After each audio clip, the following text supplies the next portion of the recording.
लास्टको प्रोफाइल सबै गाडीको एकचोटि सरर देखाउँदैछु म। डाइनामिक कम्पोर्ट लेखिएको छ, स्लिपर पनि रहेको छ यसमा। देखाइरहेको छु विनायक भनेपछि हाम्रो चाहिँ गणेश भगवानको चाहिँ आकर्षक स्टिकर भित्र कोरिएको गाडी छ। अशोक लाइल्यान्डको भ्याकिङ 222 गाडी नै रहेको छ। हाल आएर सिङ्गापुर एयरबसमा पनि स्लिपरको सुविधा रहेको छ।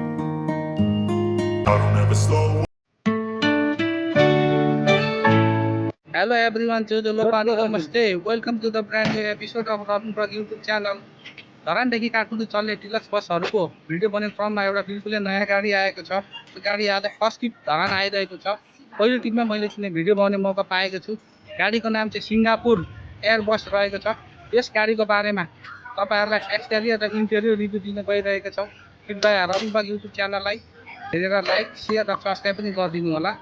ओके गाइज, गाडीको बारेमा मैले तपाईँहरूलाई अगाडि नै बताइसकेँ। फ्रन्ट प्रोफाइलमा देखिसक्नु भएको छ श्री गणेश आइनमा सिङ्गापुर एयरबस रहेको छ। एसी एन्ड एयर सस्पेन्सन पनि रहेको छ।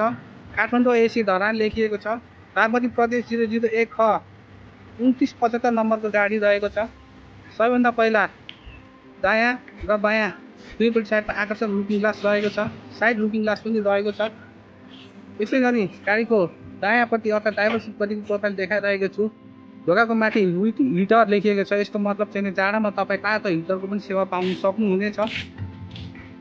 हरियो कलरको आकर्षक पेजमा सजिएको गाडी छ गाइस।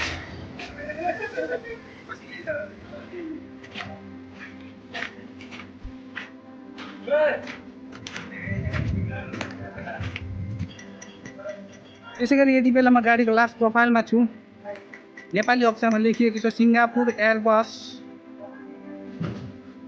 फुल सेन्ट्रल डक एयर कन्डिसन अन फेल लेखिएको छ।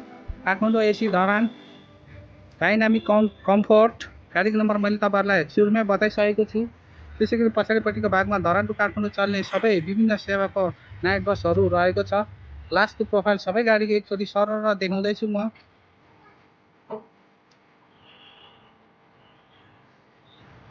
त्यसै गरी अशोक लाइल्यान्डको भाइकिङ गाडी हो यो सिङ्गापुर। डाइनामिक कम्पोर्ट लेखिएको छ, स्लिपर पनि रहेको छ यसमा। काँडा र फिक्का दुईवटा हरियो कलरको चाहिँ कम्बिनेसन रहेको गाडी। बायाँपट्टि प्रोफाइल देखाइरहेको छु विनायक भनेपछि हाम्रो चाहिँ गणेश भगवानको चाहिँ आकर्षक स्टिकर भित्र कोरिएको गाडी छ। त्यसै गरी यहाँ एउटा नोटिस रहेको छ विनायक यातायात पिडिसी एलपिडी सम्पर्क नम्बर पनि दिएको छ। गाडीको एक्सटेरियर रिभ्यू पछि इन्टेरियर रिभ्यू दिनमा गाडीभित्र जाँदैछु गाइस।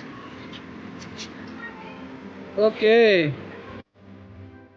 सिङ्गापुर एयरबस 7वटा चाहिने घोडाको चित्र। त्यसै गरी माथि भेन्टिलेसन, सामान राख्ने बक्स, ड्राइभरको सिटमा चाहिँ एउटा फ्यान गुरुजीको लागि, वाइफाईको चाहिने बक्स, सिसिटिभी क्यामेरा पनि छ गाडीमा होइन। अशोक लाइल्यान्डको भ्याकिङ 222 गाडी नै रहेको छ होइन। भव्य ड्यासबोर्ड रहेको छ। यो चाहिँ धरानको बस पार्कको चाहिँ अगाडिको फ्रन्ट प्रोफाइलबाट चाहिँ धरान बस पार्क छ, रोड देखिरहेको छ। त्यसपछि गाडीको इन्टेरियर रिभ्यू दिन भित्र जाँदैछौँ। वाउ, क्या लुक्स छ।